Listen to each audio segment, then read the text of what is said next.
Nous allons passer bientôt au baptême. Je vais te dire juste quelques mots du baptême. On va parler en 10 minutes. On n'a pas besoin de plus aujourd'hui.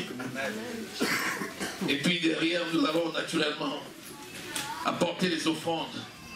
Après cela, et le temps de donner les annonces, nous allons laisser le soin aux personnes qui ont demandé à être baptisées d'aller se préparer. Et tout de suite, nous allons pouvoir baptiser. Alléluia. Amen.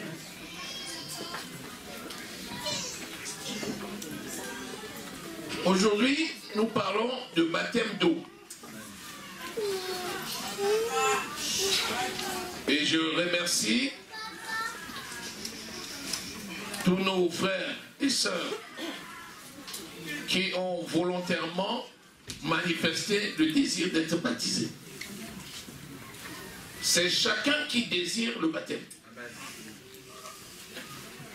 Le travail du ministre, c'est d'expliquer ce que c'est, pour que les gens comprennent l'importance du baptême et surtout que l'on accepte et qu'on demande le baptême à bon escient.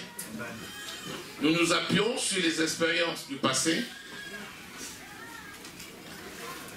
On ne peut donner que ce qu'on a. Le baptême, nous l'avons vu longuement la semaine passée. Je vais rappeler les points cardinaux pour permettre aux gens de comprendre pourquoi le baptême d'eau.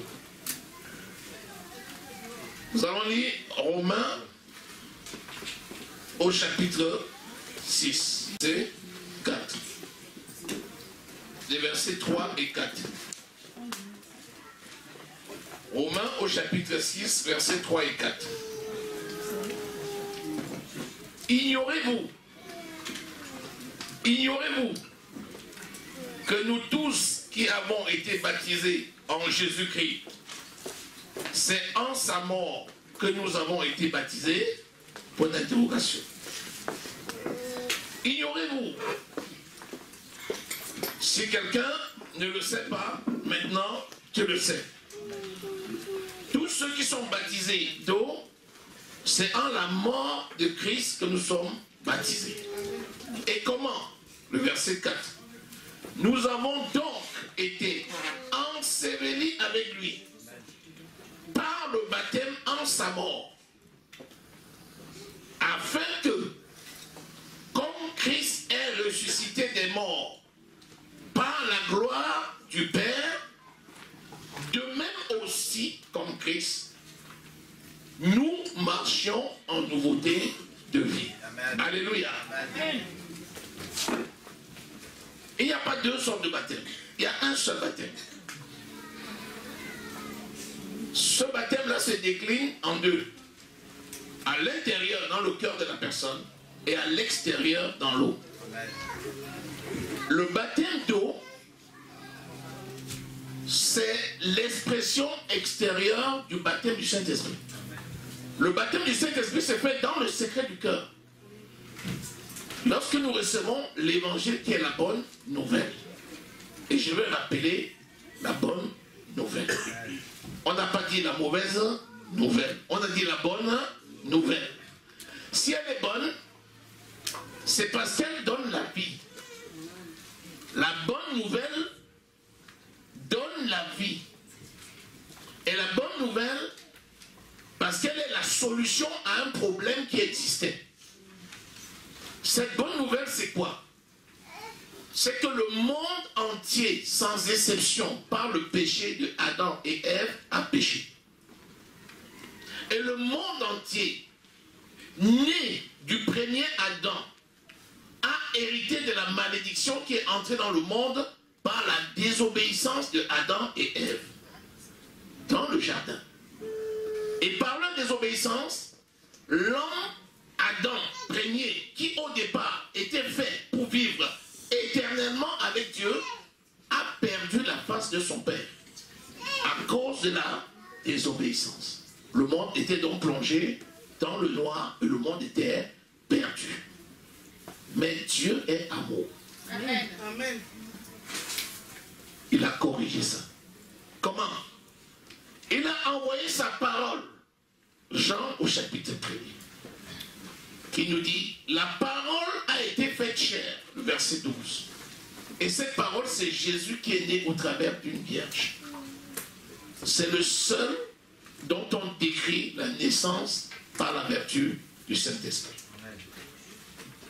C'est le seul. Que tu lises dans le Coran, que tu lises dans la Bible, c'est clair et net que c'est le seul qui est venu par la vertu du Saint-Esprit, puisque tous s'accordent à dire qu'il n'est pas le produit d'une union charnelle entre Joseph et Marie. La parole de Dieu nous rapporte clairement que Marie était fiancée à Joseph qui ne l'avait point connu. Mais il est né par la vertu du Saint-Esprit. Pourquoi? Parce qu'il fallait qu'il vienne pour délivrer les hommes. Donc la parole de Dieu a été faite chair.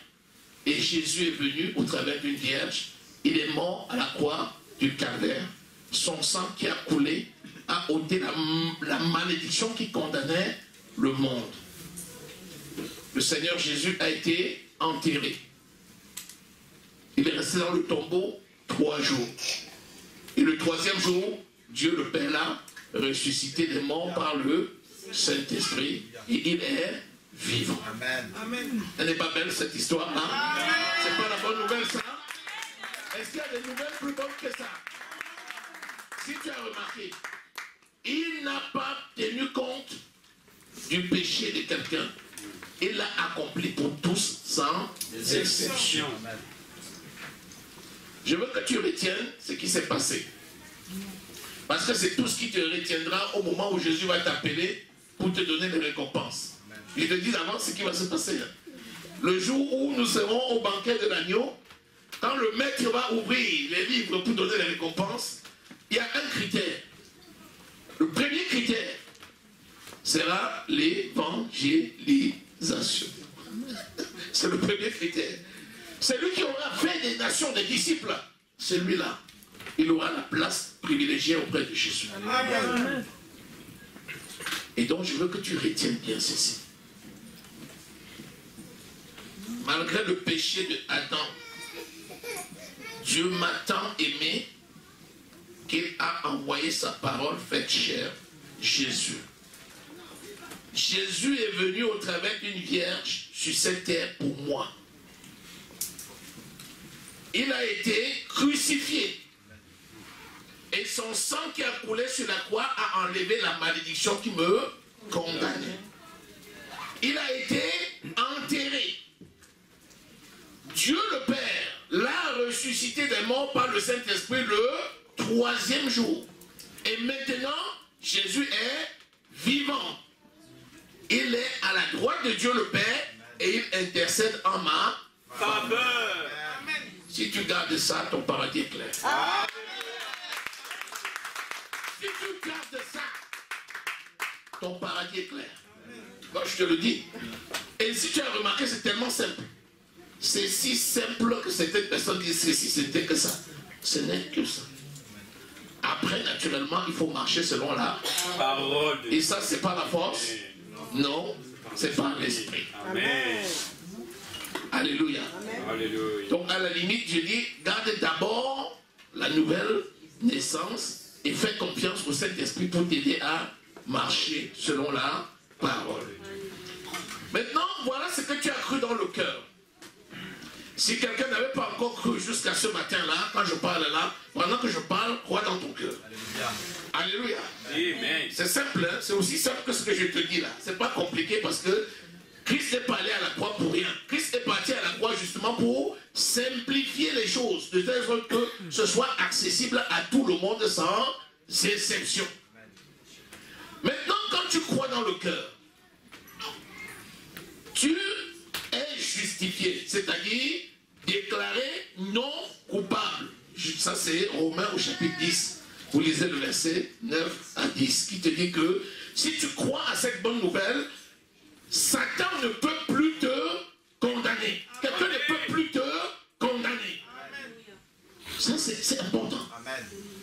Et si tu le dis devant témoin, 1 Timothée au chapitre 6 verset 12, qui dit: saisis la vie éternelle à laquelle tu as été appelé et pour laquelle tu as fait une belle déclaration de ta foi en présence d'un nombre de témoins. Les personnes qui sont là sont des témoins parce que ta relation avec Dieu, c'est cœur à cœur avec ton Dieu. Dès qu'il y a une personne tierce, c'est déjà un témoin. C'est quelqu'un qui voit ce qui se passe entre ton Dieu et toi. Alléluia. Amen. Dès que tu as cru dans le cœur et que tu le déclares de la bouche devant le témoin, tu obtiens ton salut. C'est ça qui est important. Maintenant, le Seigneur te dit, celui qui croira, ça c'est Marc au chapitre 16, tu lis le verset 16 et le verset 17. Il dit, celui qui croira et qui sera baptisé sera sauvé. Pourquoi il dit et qui sera baptisé? Parce que le baptême, c'est la représentation devant témoin de ce qui s'est passé dans le secret de ton cœur.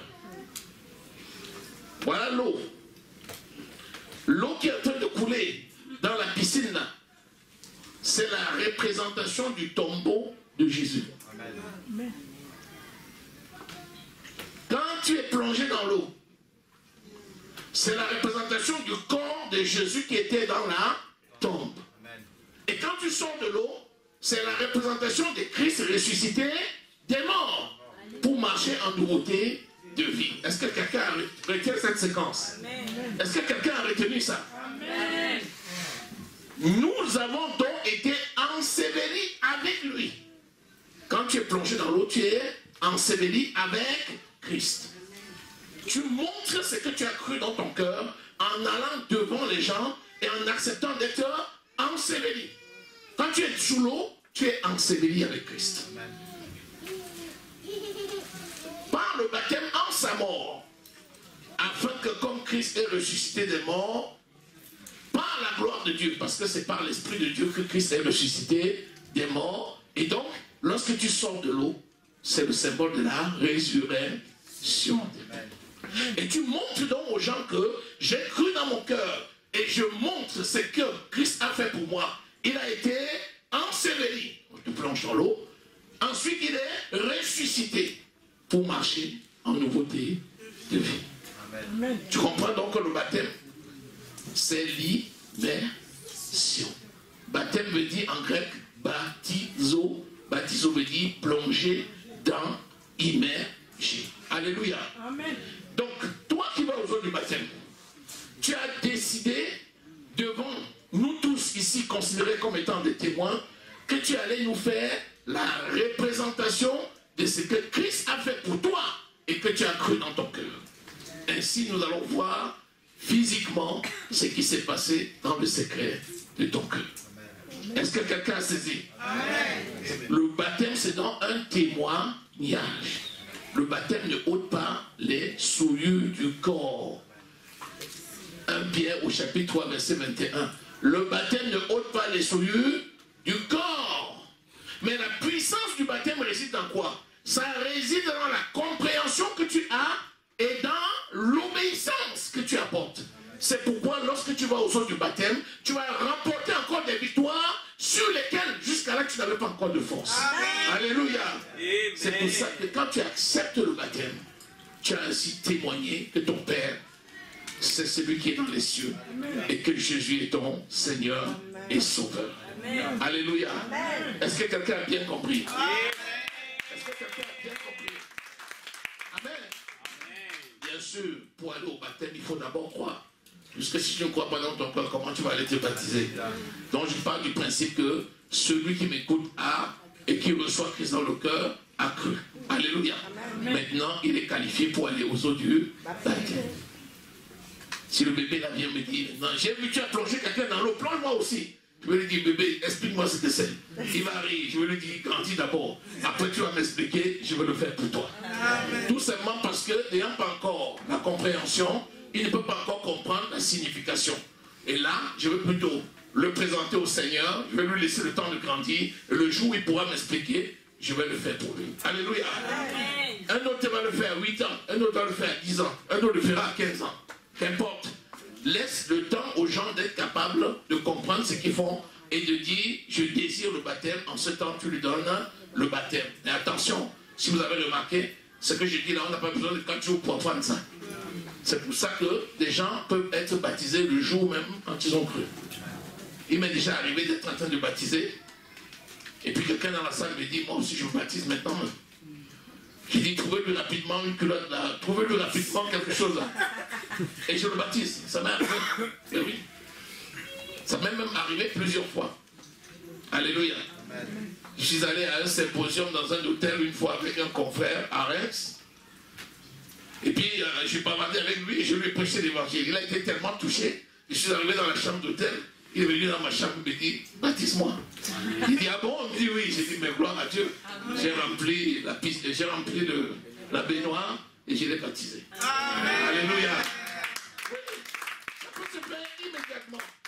Tu quittes ici, maintenant tu arrives dans un village, tu rencontres quelqu'un, il te dit, vraiment tu lui prêches l'évangile, il croit, il confesse la foi, il te dit, baptise-moi. Tu fais quoi? Tu dis, non, non, va d'abord voir voir le pasteur qui est dans l'église, qui est là-bas, et puis va le faire. L'Esprit va te dire, fais-le, tu vas le faire. Mais si c'est dans les conditions qui permettent à l'église d'être témoin de cet événement et d'être édifié, ça va naturellement se faire à l'église. Alléluia. Donc soyons sages, ne perdons pas plus de temps. Faisons les choses rapidement et évoluons avec le Seigneur. Amen. Est-ce qu'on a bien compris? Voilà. Si on a bien compris, je vais faire avancer, on va prier pour nous arrêter là. Je voulais juste passer ce message. Amen. Parce que je veux que tout le monde comprenne bien ce que c'est que le baptême. Amen. Le baptême, ce n'est pas ça qui enlève les péchés. J'ai déjà dit. Quelqu'un dit, ah, le jour où je veux me baptiser, alors mes péchés vont finir. Non. Parce que si après ça tu pêches encore, tu vas te prendre la tête, tu vas dire, mais qu'est-ce que j'ai fait? Je me suis baptisé hier. Donc il faut que je recommence. Non. Non. Le baptême, c'est une fois. Tu rends témoignage après avoir cru. Après ça, tu t'abstiens, bien sûr, du péché et tu marches selon l'Esprit. Alléluia. Amen. Amen. Si on a bien compris, on va remercier le Seigneur qui a apporté cette révélation. Est-ce qu'il y a des questions? Est-ce qu'il y a des questions? Est-ce qu'il y a quelqu'un qui veut comprendre, qui n'a peut-être pas bien compris? Parce que j'ai bien envie que chacun ici ait compris ce que c'est que le baptême. C'est vraiment facile à comprendre, mais il faut comprendre. Alléluia. On est bon? Bien. Là, j'ai quelques clients là pour aujourd'hui. La prochaine fois là, je pense qu'il y en aura beaucoup d'autres. Alléluia. Amen. Béni soit le Seigneur. C'est les clients de Jésus. Amen. Le Seigneur les aime. Béni soit le Seigneur. Ils ont fait acte de candidature et ils ont été reçus. Amen. Béni soit le Seigneur. Seigneur, merci pour ta parole. Merci pour la révélation du baptême. Merci pour chacun de tes enfants ici présents. Tu es le Dieu qui a accompli ton mystère dans la vie. Gloire, honneur et louange à toi au nom de Jésus. Mon âme te loue et te bénit, t'exalte et te magnifie. Au nom précieux du Seigneur Jésus que nous avons prié. Amen.